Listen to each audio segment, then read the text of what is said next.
11 lakh crores in banks. They are not investing in stock market. The government wants them to invest in stock market. You know what is the amount of Indian savings that gets into stock market? 3%. And because of it, the Indian newspapers are writing, you people do not know how to save. Japanese also do not know how to save. They put only 9% of their savings in stocks. 56% of the Japanese savings gets into banks. Only 7% of the Germans own stocks. 67% of the Americans own stocks. There is a huge difference. And the most efficient economy is not the American economy, but the German economy. They are bank-led economy like India. But in India we are told the superior form of savings is going to stock market. The women do not want it to. I wrote an article last week in Business Line Thursday where I had quoted a study by a professor by name Kanas Babli. He interviewed women professors of economics and business and finance who teach in the class, don't buy gold, buy stocks. They still in the class. And they give all kinds of models to say how if you invest in stocks you will become so rich. Gold is a dead investment, you don't do it. So, because these people are teaching like this, so we wanted to study how do they make their savings. 60% of their savings gets into banks. 30% of their savings gets into gold. So when we were asked, why are you investing in gold and you are telling in the class that you should invest in stocks? He said, sir, that is a subject which we have to teach. See what happened in Japan. In Japan in 1992, it was a roaring economy. 1991. 1991 to 2011, Japan was supposed to have, it was called lost decade. One decade disappeared from the economic growth of Japan because Japan economy remained flat for 10 years. The cause of the fall of the Japanese economy, I will not get into because it will take an hour to explain, but I will tell you one thing. When Japan was growing, there is a book by name Head to Head written by Lester Toro. By the middle or late 1990s, Japan will overtake America. But what America did to finish Japan is a different story. But Japan, when it did not grow, the American economies began advising Japan, you are not growing because your people are not spending. You must make your people spend and not save. The same advice that Dr. Jagdish Bhagavati gave us. He gave to the American economists, gave to the Japanese also. So the Japanese were giving 5% or 6% interest for bank savings. They cut down the interest rate to 5%. The Japanese did not reduce their savings, they did not spend. 5 to 4% they did not spend. 4 to 3 they did not spend. 2 to 3 to 2 they did not spend. 2 to 1 they didn't spend. In 2001 the government said, we are not going to give you interest at all. They did not spend. In 2001 the government said, if I have to keep your money for 1 year, you have to give us 0.5% interest. And the people gave 0.5% interest and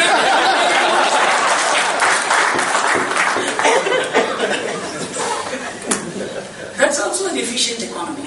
But you are, as your column writers, economists, policy makers ever told you. And Japanese stock markets trade in the most advanced financial instruments of the world. But the Japanese do not trade in them. It's like IPL cricket. You open the cricket match, foreigners come and play. Like that, foreigners come and buy stocks, derivatives, modern financial instruments. The Japanese goes to the post office savings bank. But because of that, no Japanese is told that you are financially illiterate. But we are told. Our business, our column writers, our economists, our commentators say, Indians are useless, they are going to bank. Let's assume the Indians do not go to bank. Where will the government borrow money from?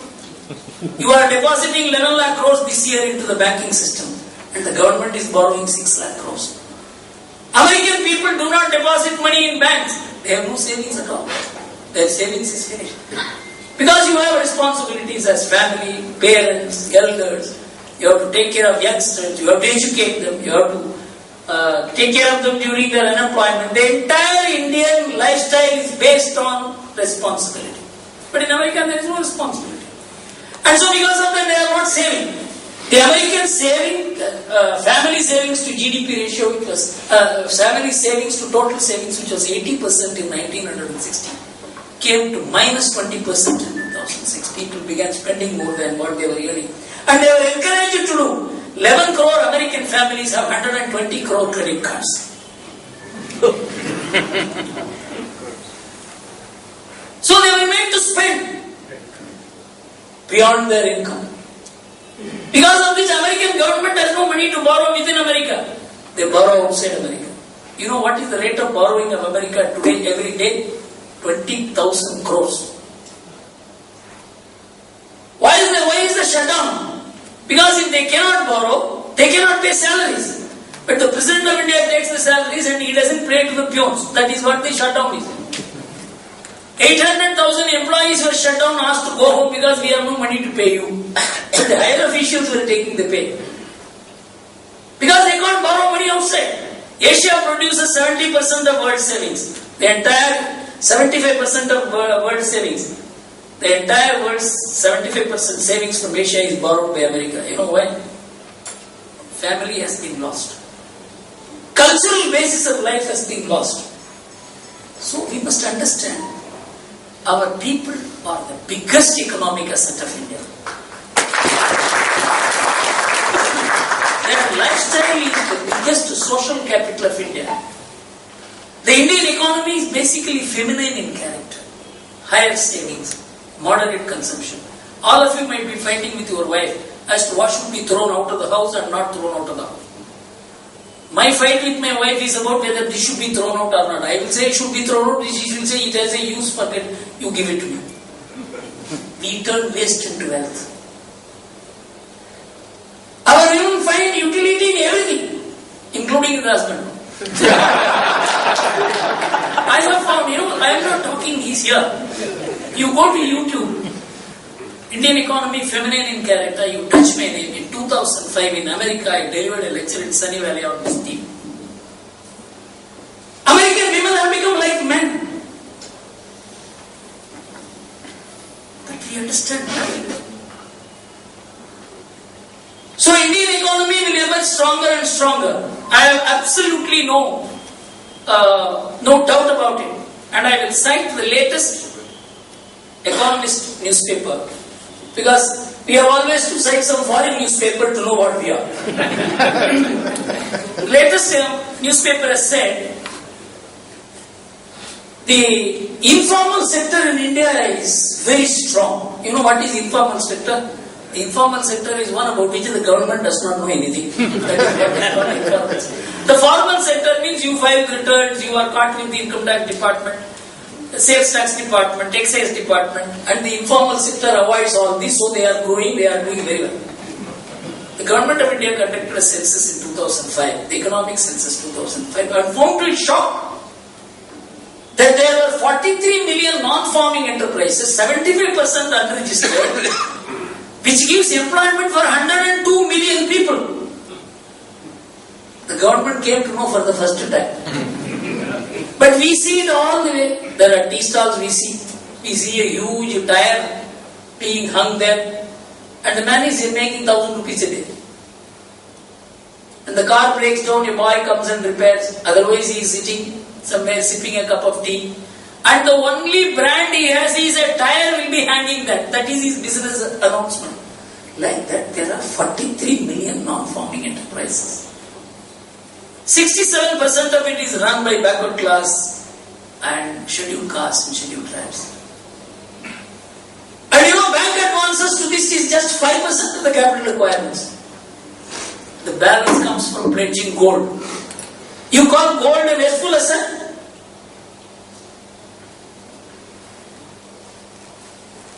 We know nothing about the Indian economy.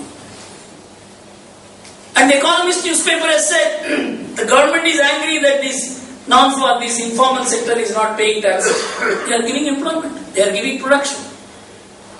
They are doing economic activity. First you begin giving loans to them. Then they will get hooked up. Somewhere they will get registered. Afterwards you can begin to impose taxes on them. No one can stop the rise of India in the next 10 years, including the government. I have travelled throughout India, 42 industrial clusters I visited. I will tell you about Tirupur. 67% of the exporters in Tirupur have studied less than 10th standard. Only 7% of them are graduates. They are posting an export turnover of $3 billion this year. I find in all, whether it is Ludhiana, Batala, Rajkot, Jamnagar, Morbi, right down to Thoothukudi, I find uneducated employers and educated employees. They employ chartered accountants, they employ engineers, they employ MBAs, they employ lawyers. So the bottom spread of the Indian economy is very, very strong. Disciplined families, thanks to the control still women have on men. These hard-working Indians. You go and read the Global Entrepreneur Monitor Study 2002. You go and Google. First time India entered. How Indian economy, how much of it is entrepreneurially driven? 3 countries were rated. India, China and America. Between the age group of 16 to 64, 17% of the Indians are entrepreneurs. It is 11% in China, 10% in America. That is why India was rated as the entrepreneur-driven economy. How many of us actually care to look at these facts? So the Indian economy is down today not because of Indians. It is down today because of the Indian government. It is down because of the unnecessary, reckless, unmonitored import of capital goods for 9 years, where people were blind to the Indian economy. And we wasted foreign exchange which we brought into the stock market on useless imports. Gold is not the cause. Gold is an asset. And it is an indestructible asset. It is the ordinary man's asset. He doesn't know about stocks. He doesn't even know about banks. He doesn't know the different saving schemes. But he knows about gold. How to handle gold is a challenge and an issue which has to avoid another occasion for me to explain. I am extremely happy that you, on a tough subject like this, in an evening where you had come probably for some fun, I imposed a heavy topic on you, and I am happy that you all listen to me carefully. Thank you very much.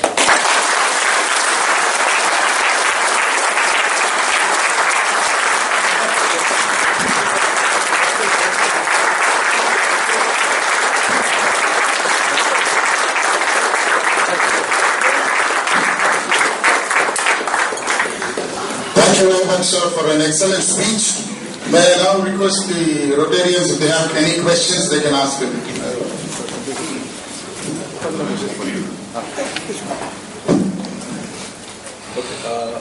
Somewhere along your speech, you spoke about Indian current account deficit. Okay. One of the reasons cited by you in your speech for the falling Indian rupee is a lack of discipline in managing our budgets. Somewhere later you also mentioned about the United States government borrowing over 20,000 crores a day. Why is the dollar not falling? If that was to be the case, why is the dollar not falling as per the Indian rupee? This question was asked to two Harvard economists in the year 2004. As to how economics says that if your current account deficit is huge, your currency value must fall. Why is it not happening in the case of dollar? The question which you asked, they asked these two experts in the year 2004. One person's name was Strazenaker. I remember one economist's name. You know, America has been incurring trade deficit from 1976. Till 2009, America has incurred a trade deficit of $8.5 trillion.